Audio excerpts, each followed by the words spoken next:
Hey guys, Flabaliki here today and welcome back to Planet Coaster. So, we are back. At the end of the last episode, we sort of finished the main kind of walls, I think. Anyway, so we're obviously working on the little chain lift area here once more. Just finishing off this area. So, the end of this episode, we will be done with this sort of town slash port slash harbor room. So, get excited for that. This is the sort of major development, and it's almost done. Just sit tight, and we'll be there.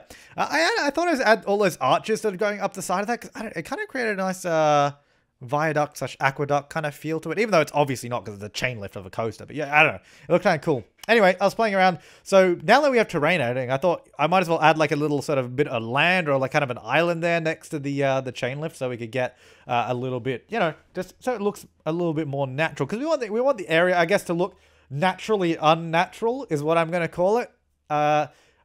And what I mean by that is something that looks natural in an artificial way. Like when you go on a Disney ride, for example, like you go in there, it looks obviously fake, but it's kind of a realistic fake, if that makes sense. Where you go sort of in the jungle rides, or you go Pirates of the Caribbean ride, you go the Indiana Jones ride, they have a lot sort of theming around it. It's obviously fake, but it's got that sort of natural kind of vibe about it. Not natural, but realistic kind of vibe. So I'm going to call it naturally Wait, what did I say? I don't know. Naturally unnatural. I think that's what I said. Sounds cool. I'll roll with that. Anyway, cutting off the walls now, because that's when I decided these walls are too high. A lot of you were keen on having some of the taller walls, but the thing is, it looks absolutely atrocious from the exterior. And while I'm aware that we could build a huge mountain around it, I don't think that would look good either. So I'd much rather have a smaller building, sort of not shallower, a lower building, I guess, rather than having this huge structure. Obviously, we have the two sort of ship masts coming up and out of the roof. We'll do some roof decorations over that, because it's supposed to look like it's a warehouse. Realistically, we're building a warehouse that has a ride inside of it. So we want the building to look like a warehouse, but obviously the front side of it, we're going to theme. And like people suggested, we'll probably get like a sort of rocky kind of mountain around it as well, because that will obviously cover up a lot of it. Because the thing is, it's a theme park. It's going to be a warehouse, but you still want the whole building themed. But realistically, you wouldn't theme the backside of the building or the roof. So those will remain sort of, I guess, just like a warehouse with just like structures on the top and that kind of stuff. And then the rest, the front of it, the front half of it, where you can see it from the rest of the park, that will all be themed, hopefully, very nicely in the end. So thanks to Alpha 2, we can actually, I think you might have already seen me, well, first of all, terrain painting as well. Very nice. I thought I'd get some palm trees in there. Here we go. That gizmo there. I love it. I love it. They added the precise placement tool, or I don't know what exactly it's called, but the one where you're placing an item and you press X and it'll bring up the gizmo. So when you, I know I said this in the last part, I'm going to say it again though. When you press X, it sort of locks the item in place. And then you can only use the gizmos to move it, which I really, really like. It makes placing the item in the exact spot so much easier. And this makes it quite nice, quite cool. So just obviously building up the last of the building facades here in the corner, because we still have a big blank spot that we needed to fill in just here. So that's exactly what I'm doing right now. Just a few more of the similar things, but I do mess around with, there's the little gizmo I was talking about. So unless you put items in the precise spot, the controls are kind of a bit weird at the moment, because if you click on the wrong thing, it'll reset the item and it won't play. Like there, it's kind of annoying. I messed it up a lot of times, but once I got in the habit of doing it correctly, I got there in the end and I was able to place the items correctly. I mean, the game is still very early alpha. This is alpha 0.2, or 0.2.2, I guess. As you can see, the top right says build 0.2.2. Still very early days, so it's obviously a lot of refinement to go. But some of the controls, they do frustrate me a little bit, because like I'll think I'm doing something and then I've realized I've just deleted everything, which is a little bit frustrating from time to time. Just building up these little structures there. So actually, that little dock slash jetty. It's not a jetty, it's like a dock. That little dock piece, very useful. Kind of wish I had that before in Alpha 1, because we probably could have used those all the way along the waterfront. But I figured we'd just put one in for a little bit of emphasis. And yeah, just getting the window pieces on there. So we have a nice big sort of courtyard space here around these buildings, which is quite good. I use that to my advantage a little bit later on as well. Thought I'd get a bit more scaffolding to give it that extra oomph of detail. Because the thing is, just keep placing items until it looks detailed. That's always my ethos, and that's always what I do. Like, you just, until it looks how you think it should look, just keep placing stuff. And then if you've done too much, just take something away. That's usually how you do it, because the less you place, sometimes it can look a bit empty. And then if you just keep placing little items here and there, it will start to really, especially because, I know I've mentioned this before in Planet Coaster videos, but especially, I think I mentioned in the Paragon Alley build, when you do all these buildings at slightly different heights and slightly different rotations, it adds so much more. If they were all on the same plane, if they were all flat on the same grid, it wouldn't look nearly anywhere as good as just having that slight angle to the building next to it or the slight different height. That just adds so much. Even though when you look up close building by building, each building may not be that detailed, but when you look at them as a whole, you know, when you're riding a roller coaster, as you look at them as a whole, then it looks really detailed because they all work together and they all play off each other to make a, you know, detailed facade and detailed scene. And so that's how you do it. That's how you do that kind of stuff. Like, a lot of people say that they're like, oh man, there's like this like, you really make me want to build in Planet Coaster or in City Skylines, or not so much City Skylines. I don't think I'm very good. I'm not very good at that game, but I have a lot of fun in it. Like in Planet Coaster or The Sims or something that I do, and then they're like, oh, but I'm never that good. But the thing is, you always start off with the same, you know, elements. Shooting fire out of his little dick there. You always start off with the same elements. For example, in The Sims, if you start off with a box house, just keep adding little bits onto it till you have a shape that's kind of interesting. It doesn't even have to be that interesting. It could be like an L shape. Like, for example, in Planet Coaster here, all these buildings are either a flat facade or an L shape. Like, there's nothing that super complicated. And when you look at it, it's all the same sort of building, just rotated slightly differently. Essentially, that's all I've done in here. Like, anyone could do it. I mean, it's just sometimes people don't think they can do it, but you definitely can. And I implore you to try. Like, it may take a lot of time, and obviously it does take a lot of time because you know, this is part 4 of the same ride that we've been building. This is one ride, and this is part 4. So you know it takes a lot of time, but it's not super difficult. It's actually quite therapeutic as well when you're just sitting there placing items and just rotating them and just getting them to fit in and all that kind of stuff.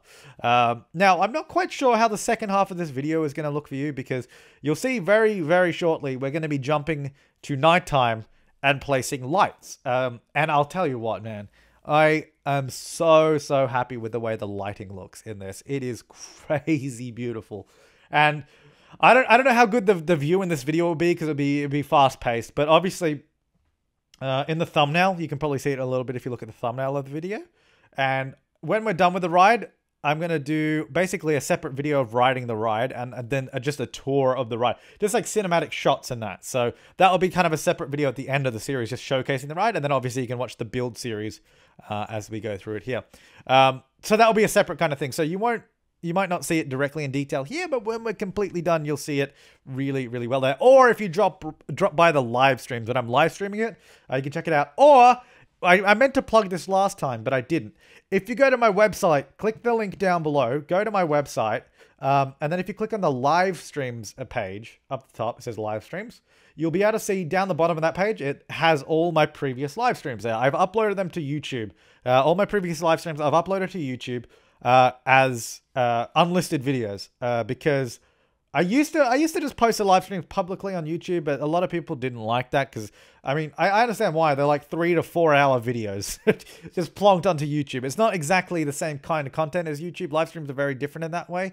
But if you go to my website, go to the live streams tab, you can view all the live streams there. They're on YouTube, so they will never get deleted, because Twitch actually deletes live stream VODs after 2 months, I think. So they will always be on YouTube. Just go to that page. You can find the one there. And you can see the last Planet Coaster stream I did is on there. So if you want to watch it in real time, or like, it's really cool just to, a lot of people, I guess not so much anymore, because I think a lot of people are finished with school, but I was going to say a lot of people will just put it on while they're studying and just have it on in the background, you know, just as like a background noise, or you could glance up at it every so often, that kind of thing. Just while you're doing something else, I think they're kind of good to just have there. Like, if you're just doing something maybe and you just want to listen to something, it's a good way to do that. Or if you do just want to catch up in the VOD, and you can just watch it there. So I thought I'd point that out. They're all there on my website, or at least from the past 2 weeks anyways, when I started 2 weeks ago. And from then on, they're all going to go on there, so you can see them all there. Right now, there's like a Cluedo one, like a physical board game of Cluedo. We've got Tube Tycoon is on there. We've got some Sims 4. There's a bunch of Sims 3 streams. There's some Xbox games that I did with Zeus, which is, we did Trials. We did, did we do GTA? No, we did Drawful. And what did we do at the end? Oh, Monopoly. We did Monopoly on that. And then I also did Locomotion, and then there was another games night where we played Physical Uno, Cluedo, GTA 5, and Monopoly. And then there was an Age of Empires 2 stream, then the Planet Coaster one, then some more Sims 3, and then GTA again. So there's a whole bunch of stuff on there. So if you're interested, just go check that. I thought I'd plug it because it's kind of like, if you want to watch Planet Coaster stuff specifically, it is there. And it also has a bunch of other stuff that isn't necessarily on the channel. Like, I've never played Tube Tycoon on the channel, so you can watch it there. Age of Empires 2, haven't played that in at least a year and a half or something on the channel. Even then, I wasn't very good. So there's a whole stream of that. A lot of cool stuff there. Anyway, back to Planet Coaster. We are lighting. Sorry, I just really wanted to point that out so you were aware that it is there, and you can find all the live streams there if you missed any. This is where it gets really, really fun, and you'll see here. So basically, I'm using spotlights as the sort of main lighting, if that makes sense. So basically what I'm doing, because of this fantastic, like this, if Alpha 2 didn't come out when I started lighting, it would have been entirely different. Because of the precise placement gizmo that you can see I'm using a lot here, you can put them on the ground, you can rotate them at any angle you want and sink them inside of a building so you can't see the light, but it is still lighting up the surface. So that means you can angle the spotlights exactly where you want them, which is actually, and it was super, super useful for this. It made lighting absolutely fantastic. Now, a lot of people in the last part also in the comments mentioned that I should use some of the VFX, and I already did, so I'm happy to say here they are. We basically used some, and we got, oh, someone suggested a red light going through the tunnel on the live stream as well, which looks really cool. So you get this sort of menacing vibe, and it's kind of cool because you do this sort of quick dip down, you go down fast through this red tunnel, and I've got some smoke, and I get some mist and steam and stuff going on there. So you go through the smoke and the fog, you dip down through there, through the red. It seems kind of menacing, and then you come out into this beautifully lit, wide open town, Port Harbour area. And it is so cool. And then this was a really, really good suggestion. I'm so glad someone mentioned this in the live stream, was use these little lights to make stars. And I'll tell you what, it adds so much just to the atmosphere. It adds so much because even though like it's just a ceiling, but you get all these little points of light sort of flicking off the roof. And it does light up a little bit of the room below, not a whole lot. So, but you do get all these beautiful stars. And I think that's one of my favorite things. I think all the stars on the roof. It was a really good idea, and thanks to the little placement gizmo in Alpha 2. Again, like I said, all the lighting in this right now would not have been possible before Alpha 2. It would have been possible to light it, but it would have been entirely different. Like it would have been nowhere near as good. It's just the lighting in this game was already really, really good in Alpha 1, but they just pushed it to a whole nother level. Because you can see, I can place this yellow light on the roof. I can rotate it and aim it directly at the ship, highlight exactly what I want. And you have all these different colors of light. And you can, of course, mix all the colors of light that you want.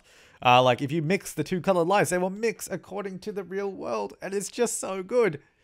Oh, I don't know. I don't think you guys understand how excited I am for the lighting. It's so good. It's so good. So obviously hiding some lights in the ship to light up the facade of the buildings over there. Now, one of the problems with hiding stuff inside of other objects is you can see it makes them absolutely super bright and super yellow. So if you can position them closer to the edge of the object that you're hiding them in, then it won't sort of blow it out as much. So you'll see I'm just trying to collect the lights here, and if I move them close to the edge, it gets rid of those big bloomy yellow highlights. So that's why I've sort of moved them and shuffled them around a little bit. And that worked quite well. Anyway, so getting some lights for those facades over there as well. And I love how the sort of spotlights work. So we can rotate them and light up that building exactly. So in this room, we do have the stars out. And I've gone for kind of a sunset vibe. So we've got a lot of yellow lighting. Obviously, I get some blue lighting in here as well, just to make it look kind of cool. But it's supposed to be like an afternoon, so sunset vibe. You know, the stars are coming out in the sky above, and the town is kind of dark. But it does actually feel pretty bright at the end because of the amount of lights in here. But it's still got that sort of orangey yellow hue of the sun going down, which I think actually looks really, really cool in the end. So I was also careful to try and avoid getting too much of the lights like directly on the blue walls, or And obviously there is some there, but that's not too bad. But I was definitely trying to avoid getting any lighting up on the ceiling, because the ceiling, if you get a big spotlight on the ceiling, it 100% ruins the star effect. Like, the stars will not look like stars if you have a big white spotlight pointing on the roof and they have this big glowing spot on the roof. So I tried my best to avoid lighting the ceiling in any way. And I think it was pretty good. There was a little bit of bleed in some of the areas. Like, some of the lights do bleed up a little bit, but most of them work pretty good. We do have, and I think, like, even though we do have the lights on the walls a little bit, because it's kind of hard to avoid with the, you know, spherical, not spherical, like circular spotlights and square buildings. It's kind of hard to avoid getting light on the walls. But even though we do have that, I think it looks kind of cool, because you get those yellow lights going on the blue wall, and it actually creates that sort of green vibe, and it kind of does feel like a bit of a sunset. I know, obviously, no, green isn't sunset, but it has that sort of orangey hue to it, which does kind of feel like a green sunset. So you may have seen that I just looked over at the roof. Wow, we're going across the right. I looked over the roof, and we had a couple of spotlights on it, and I think I do change those eventually. But anyway, moving over to the last area that we just built at the beginning of this video, lighting up this space right here, getting some nice orange lighting as well, get that sort of sunset vibe going on. Get all the lightings we need. So I put this guy walking on the roof, and I realized we didn't have any lights on him. Like, you couldn't even see that he was there. So I was like, that's kind of pointless. So I was trying to position a spotlight there so he could be seen. Now, we have this very low-lying, I guess, head chopper bit where the coaster ducks underneath it. So I want to highlight it. I wanted to highlight it red, because it's like, I want to be like, oh my God, this thing is coming at me at, you know, 1,000,000 miles an hour. I want to, you know, make it obvious when you're riding the ride that that's there. So I just highlighted it red, made it a little bit more menacing, kind of like I did with the sewer down below as well. And then just getting a mixture of yellow and white lights pretty much for the rest of it, except for the one blue highlight we had over the other side as well. Highlighting that guard there to make sure that's all quite good. And then we're going around putting a bunch of lanterns in as well, because obviously all the spotlights we put in are supposed to, the spotlights are kind of supposed to be the ambient light. They're supposed to be from, I guess, the sun, whereas the light of this artificial town should be coming from their own lantern. So that's why I'm putting all these sort of little lanterns in, because that would be the actual light that you would expect in the town. Lighting up these two guards there as well, making sure they're very well lit so you can see them coming around, because you want to be able to see all the details. There's no point putting in details of, you know, animated guards and all that if you're not going to light them, because you won't be able to see them at all. But I think you can really see this place taking shape now with all the lighting, and it gives you man, it gives me real vibes. Gives me the vibes. And that's where I noticed the red lights were bleeding onto the ceiling there, actually. I was making sure to save the game so I didn't mess anything up.